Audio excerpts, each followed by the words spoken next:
आवाज उठाते थे, लोगों की बात को रखते थे आगे, ताकि उस किसी के लिए एक हक के लिए वो आवाज उठाना भी एक समाज सेवा ही होता है। और राजनीति से संन्यास लेना तो मैं कहूँगी कि जल्दबाजी होगी खेसारी लाल यादव जी के लिए। लेकिन अगर मैं कहूँ कि घमंड किसी में है तो वो खेसारी लाल यादव में नहीं बल्कि निरहुआ में है। इन लोगों को पूछ कौन रहा है? बीजेपी अगर इन लोगों से अपना हाथ हटा ले तो ये ना घर के रहेंगे ना घाट के रहेंगे। ये बीजेपी को लगता है कि इनकी फैन फॉलोइंग है तो हम इनको टिकट दे देंगे, उससे ये जीत जाएंगे। लेकिन इनकी फैन फॉलोइंग किसी काम की नहीं है। इसलिए किसी काम की नहीं है कि इस बार साबित हो गया ना जी, गरीब के लिए जीता हूँ मैं, मुझे नेता बना दीजिए, मुझे सदन में भेजिए, मैं जनता की, मैं अपने क्षेत्र का विकास कराऊंगा। आप वो खुद का विकास करने लगते हैं और क्षेत्र का विकास भूल जाते हैं। तो ऐसे भी तो लोग हैं। तो अगर खेसारी लाल यादव जी ने कुछ कहा है तो इसमें कोई गलत नहीं है। देखिए, भोजपुरी स्टार्स के बीच एक और बार जुबानी जंग देखने को मिल रही है। नमस्कार, आप देख रहे हैं देशवा न्यूज और मैं हूं आपके साथ अंजलि। देखिए, कार्यक्रम में शामिल होने के लिए दिनेश लाल निरहुआ आज पटना आए हुए थे और इसी क्रम में जब उनसे बातचीत हुई, उनसे खेसारी लाल यादव को लेकर सवाल जवाब हुए तो उन्होंने खेसारी लाल यादव को नॉनसेंस कह दिया। इस मुद्दे पर बातचीत करने के लिए हमारे साथ सीनियर जर्नलिस्ट बबीता मिश्रा जी मौजूद हैं।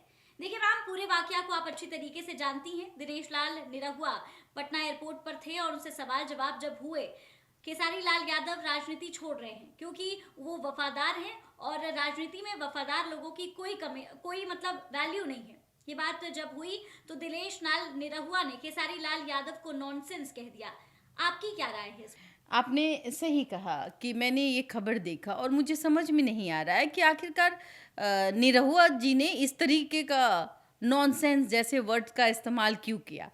जाहिर सी बात है कि नाराज़गी खेसारी लाल यादव के अंदर होगी, क्योंकि वो ज़मीन से जुड़ा हुआ एक शख्स है जिसने बहुत मेहनत की है, तभी आज वो ट्रेंडिंग स्टार माने जाते हैं, मैं जानती हूँ।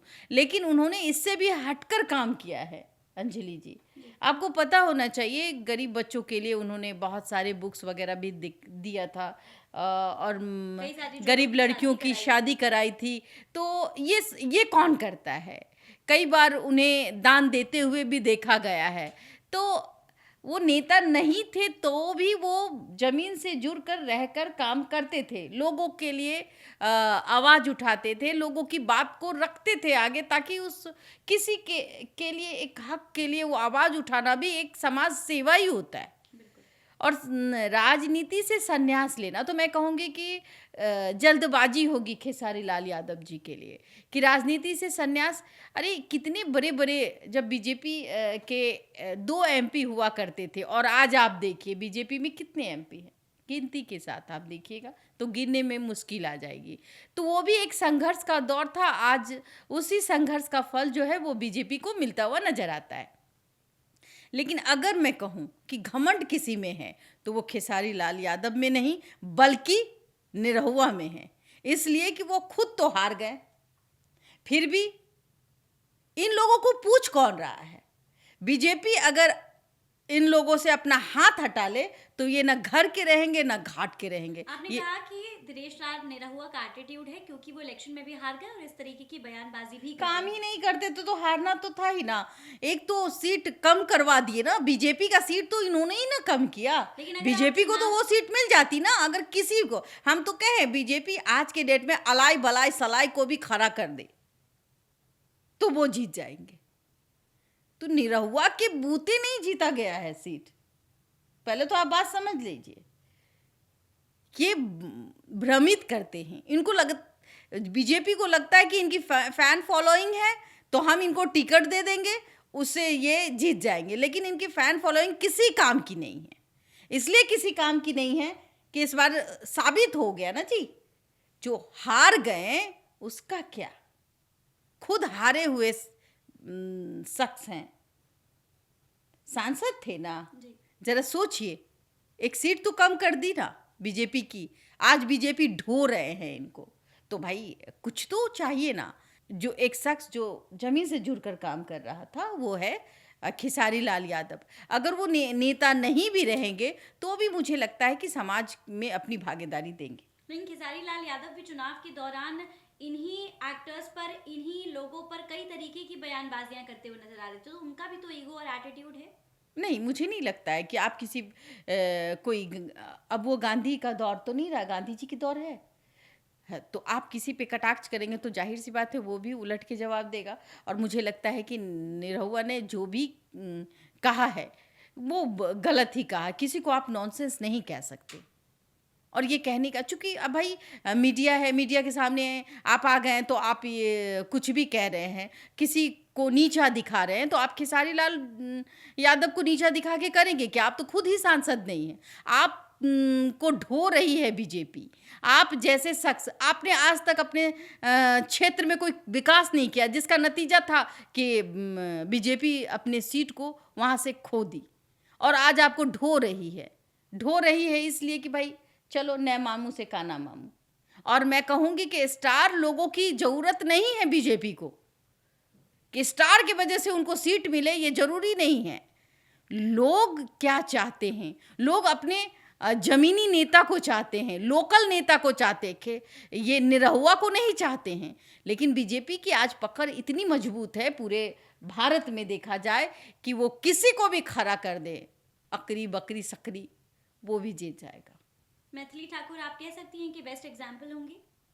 मैं मैथिली ठाकुर के बारे में कुछ नहीं कहूँगी, क्यों, चूँकि वो एक महिला है। और अगर वो बीजेपी ने उनमें कुछ देखा है तो बहुत अच्छी बात है। एक बेटी है बिहार की, और बेटी बिहार की है तो मैं चाहूँगी कि वैसी वैसी बेटी को जगह मिलनी चाहिए। एक तो बेटियों को जगह कम मिलती है, अगर बेटी को जगह मिली है तो ये बहुत अच्छी बात है। अच्छा, और खेसारी लाल यादव का ये बात कहना कि पॉलिटिक्स मेरे लिए नहीं बनी है क्योंकि मैं काफ़ी ईमानदार हूँ, तो क्या अगर वो ईमानदार हैं तो बाकी जितने भी लोग पॉलिटिक्स में हैं वो क्या खराब है? ए भाई, ये तो वो लोग जग भ्रष्टाचारी जाहिर हैं। है, ये जग जाहिर है नेता कितना ईमानदार है, ये तो सभी जानते हैं। आपको नहीं है? 100 में 90 मेहमान फिर भी मेरा देश महान। तो आपको नहीं पता है कि आज कुछ नेता जो गरीब बोल के आते हैं कि मैं गरीब के बीच का बेटा हूँ, गरीब के लिए जीता हूँ, मुझे नेता बना दीजिए, मुझे सदन में भेजिए, मैं अपने क्षेत्र का विकास कराऊंगा। आप वो खुद का विकास करने लगते हैं और क्षेत्र का विकास भूल जाते हैं। तो ऐसे भी तो लोग हैं। तो अगर खेसारी लाल यादव जी ने कुछ कहा है तो इसमें कोई गलत नहीं है। इसमें वो देखते हैं कि पहले नेता की संपत्ति क्या थी, अब नेता की संपत्ति क्या है। अगर सही में ईमानदारी है तो नेता के पास अच्छे कपड़े नहीं होंगे, क्योंकि उनकी जो सैलरी है, उन विधायकों की जो सैलरी है, चाहे वो सांसद की जो सैलरी है, उस सैलरी से अपना घर का खर्चा और लाइफ स्टाइल, बच्चों की पढ़ाई, अपना खुद का मेंटेन वो नहीं कर पाएंगे। वो एक साधारण और सिंपल लाइफ ही जी पाएंगे। तो ये तो वो है ना, आखिरकार 5 साल में इनकी संपत्ति कैसे बढ़ जाती है, ये भी तो जांच का विषय है। फिर भी मैं कहूँगी कि 90 बेईमान नेता में 10 ईमानदार नेता हैं, तभी हमारा भारत देश चल रहा है। बिल्कुल, देखिए एक और बार जो मसाला है वो देखने को मिला, जहां पर खेसारी लाल यादव ने हाल ही में कहा था कि वो राजनीति में नहीं आना चाहते हैं। वहीं आज इस पर दिनेश लाल निरहुआ ने जमकर वार किया। उन्होंने कहा कि बिल्कुल राजनीति में ईमानदार लोग नहीं आते हैं और खेसारी लाल यादव जो है वो नॉनसेंस है। फिलहाल इस खबर पे आपकी क्या कुछ राय है, हमें कमेंट के माध्यम से जरूर साझा करें और ऐसी ही तमाम खबरों और मैं के बार लिए बार कहूँगी आपको कि खेसारी लाल यादव जी से निरहुआ को सीखना चाहिए। सीखना चाहिए। बिल्कुल, कुछ अच्छा काम करिए। महिलाओं के प्रति जो है, जो गरीब बच्चियां हैं उनका एडमिशन फ्री में करवाइए। आप जिस लेवल में हैं आप वो कर सकते हैं।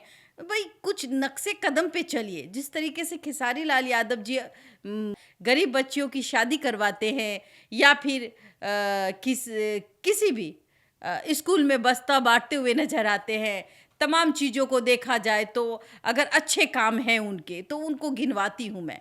आपके भी कुछ अच्छे काम होंगे तो ज़रा वो आप सामने आके बात करें ना।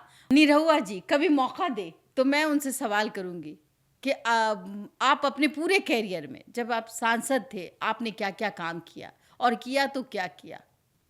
कभी आइए, सवाल जवाब करते हैं, साथ बैठते हैं। निरहुआ अच्छा कि खेसारी लाल यादव, बिल्कुल। आप जरूर सोचिएगा। बिल्कुल और कहीं न कहीं बिहार का बेटा है खेसारी लाल यादव। इस तरीके से नॉनसेंस कह देना उचित नहीं है। उचित नहीं है। फिलहाल इस खबर पे आपकी क्या कुछ राय है, हमें कमेंट बॉक्स में जरूर साझा करें और ऐसी ही तमाम खबरों के लिए हमारे साथ बने रहिए देशवा न्यूज पर। इसके साथ ही हमारे चैनल को सब्सक्राइब कर लीजिए कि सारी नोटिफिकेशंस फेसबुक, इंस्टाग्राम और यूट्यूब पर आप पर समय समय पर जाती रहे।